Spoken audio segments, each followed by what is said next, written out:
السلام علیکم۔ سعودی عرب ایک ایسا ملک ہے کہ جس نے ہر مشکل وقت میں پاکستان کی مدد کرنے کی کوشش کی، لیکن پچھلے کچھ عرصے کے دوران تعلقات خراب تھے، اور یہی وجہ ہے کہ ہر رمضان المبارک کی طرح اس رمضان المبارک بھی کنگ سلمان نے پاکستان کے لیے تحائف بھیجے ہیں، کچھ جس طرح ہر رمضان میں بھیجے جاتے ہیں۔ پچھلے کچھ عرصے سے یہ سلسلہ جاری ہے اور وہ سندھ کی غریب عوام میں بانٹے جائیں گے، جو کہ یقیناً ایک اچھی بات ہے، پازیٹیو چیز ہے، خوش آئند بات ہے کہ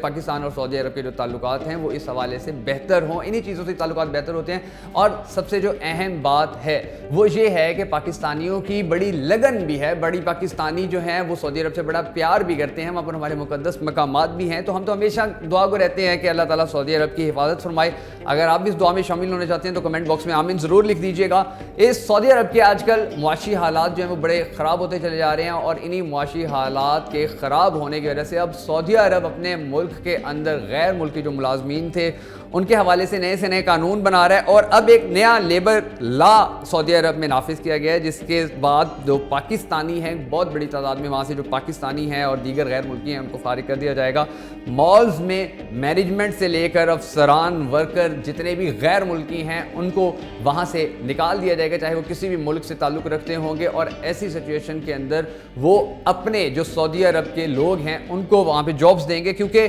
وہاں کی حکومت نے 3 سال پہلے بھی اسی طرح کے اشارے دے دیے تھے کہ شاید ایسا ہوگا کہ آنے والے وقت کے اندر، کیونکہ تیل نہیں بک رہا ہے، دنیا کے حالات اس طرح کے چل رہے ہیں کہ ہماری جو معیشت ہے وہ کمزور ہو رہی ہے، تو ہم آنے والے وقت میں جو غیر ملکی جتنے بھی یہاں پہ ورکر ہیں ان کو آہستہ آہستہ نکالنا شروع کر دیں گے۔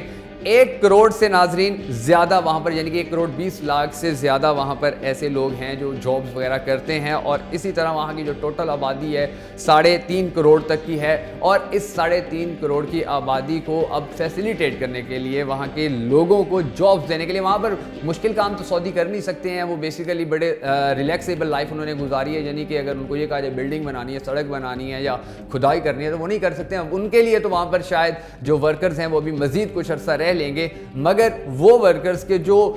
ٹھنڈی جگہوں پہ کام کرتے تھے، ریلیکسیبل جگہ پہ کام کرتے تھے، ان کے لیے تھوڑی مشکلات پیدا ہو گئی ہیں، اور ان کو آہستہ آہستہ نکالنا شروع کر دیا جائے گا۔ ہم سب کو اللہ تعالیٰ سے دعا کرنی چاہیے کہ وہاں کے حالات اتنے خراب نہ ہوں کہ جو غیر ملکی وہاں پر مزدوری کر رہے ہیں ان کو نکالنے کی نوبت آئے، مگر یہ جو فیصلہ لیا گیا ہے یا یہ جو ایک لیبر لا بنایا گیا ہے، اس کے تحت آنے والے وقت میں بہت سارے جو وہاں پر مزدور کام کرنے والے ہیں ان کو مشکلات کا سامنا کرنا پڑ سکتا ہے۔ اللہ تعالیٰ سعودی عرب کی حالت پر رحم فرمائے اور وہاں کی جو معیشت ہے اس کو مزید مضبوط کرے، تاکہ جو وہاں پر لوگ روزگار کما رہے ہیں ان کا وہ روزگار کا سلسلہ چلتا رہے۔